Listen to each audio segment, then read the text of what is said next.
Говорете. Добро вечер, драги мои сограѓани. Ние се сретнавме минатиот пат. Си кажешме работи кои ни тежеа на срцето. Остана уште многу работи за кажување, ама до 20 секако ќе си кажеме. Најнапред ве поздравувам вие што се осмеливте да дојдете овде на овој наш мировен протест. Колку сме, толку сме, токму сме и ќе се бориме за сите пензионери од Македонија. Ве поздравувам што се охрабривте да дојдете. Сакам да им порачам на сите наши други соседи, пријатели и пензионери, наши деца, наши синови работници. Овој протест го започнуваме ние, младите од третата доба, затоа што нашите млади не се осмелуваат да излезат на улица. Каде се видело пензионери да почнат да штрajкуваат за остварување на своите стекнати права? Каде сте младите? Ние и за вас се бориме, за да не подклекнете и да паднете во ситуација во која се најдовме ние. Не дозволувајте на работните места да бидете експлоатирани, да не бидете правилно платени, да бидете изманипулирани, да не бидете пријавени со полно работно време, да не ги вадите парите од К15 и да им ги враќате на газдите. Да си го барате она што е ваше. Овој протест сватете го како почеток за вашето наредно действување во остварување на сите права. Сакам да ги поздравам пензионерите кои што не дојдоа од страв. Едно ќе кажам, стравот се победува со соочување. Драги наши пензионери, вие што имате вработено деца со партиска книшка, не се плашете. Нема да ги избркаат вашите деца. И да ги избркаат, ги испративме повеќето наши млади, ги избркавме во странство, останавме сами. Нема кој да им работи на газдите. Затоа ако ги избркаат од една фирма, ќе ги примат во друга. Победете го стравот. Нема да ви ја запрат социјалната помош од која зависите.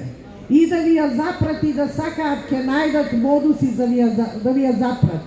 Не се плашете од тоа што овој месец беше ден на исплата на пензиите. Научени бевме да се исплаќаат пензии предвремено. И кое беше оправдување? Мислат дека не ја свативме смислата на нивното исплаќање пензија на први? Сакаат да не заплашат? Не! Нема да не заплашат, уште повеќе ќе бидеме ангажирани и ќе се ги бараме нашите права. Нормално и легитимно е исплата на пензија на први во месецот. Нека не се вадат дека заради короната сега, по 2 години им текна дека престана короната. Ова беше јавен повик на кажување. Излезете на протести, ама нема да ви даеме пензија. Или министерката ќе не заплашува. Ако ви ги даеме 3.500, ако качеме 18.000, за 2-3 месеца ќе нема пари за вас. Па ако нема пари за нас, ќе нема пари ни за нив, ни за никого во оваа држава. Ние не бараме нешто што не е наше. Ние сме работеле 30 и 40 години. Во фондот секој месец аконтативно сме ставале процент од нашите заработени плати. Тоа значи дека 30 години, замислете во банкава, како штеден влог сме ги вложувале нашите пари во фондот за пензиско, во фондот за здравство, за образование, за не знам шо, за вработување. И сега најнаш сите ние работници, без разлика, во овој фонд вложували и работниците кои што били и 1 месец на работа. И тие што биле 14 години на работа, па немаат право на пензија, зашто не направиле 15 години минимум. И ако нивните години се некаде изгубени кај некои други, кои сега ни се појавуваат како фантоми во пензискиот фонд. Затоа Тука се и парите на нашите починати, сопруги, сопрузи, на нашите браќа, на нашите сестри.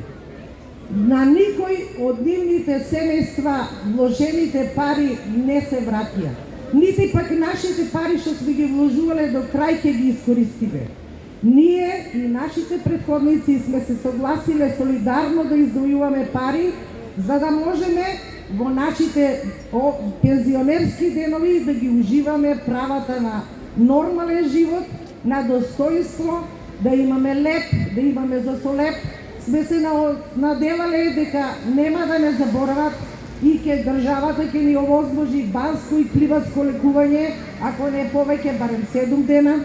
Сме се наделале дека ќе имаме старски домови, кои сами ќе си ги платиме од нашите пензии, не да бидеме терет на децата. Сме се надевале дека ќе имаме нови пензионерски домови во кои што ќе се дружиме и ќе ги исполнуваме нашите активности, а никогаш не ни паднало накрај дека баш ние ќе излеземе на улица да си ги побараме нашите права.